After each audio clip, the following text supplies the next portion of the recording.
বউকে রাখবেন বুকে, মাকে রাখবেন মাথায়।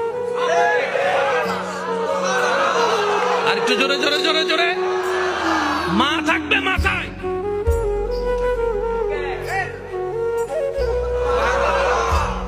তো বুক আর মাথা তো এক নয়। জোরে জোরে বলেন না, জোরে জোরে বলেন না। বুক আর মাথা এক নয়। বুকের দায়িত্ব আলাদা, মাথার দায়িত্ব আলাদা, স্বামী ক্যারেক্টার আলাদা, সন্তান ক্যারেক্টার আলাদা। এবার আপনি বলবেন, আমার মা যার পায়ের নিচে আমার জান্নাত। বুঝবেন, আমার মার পায়ের নিচে আমার জান্নাত, কিন্তু বউয়ের পায়ের নিচে তো আমার জান্নাত নয়।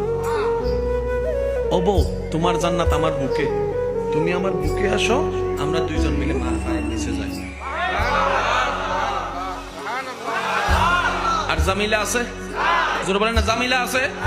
শিখি নাই, দোষ আমাদের। স্কুল ছিল, কিতাবও ছিল, শিক্ষকও ছিল, আমরা পড়ি নাই।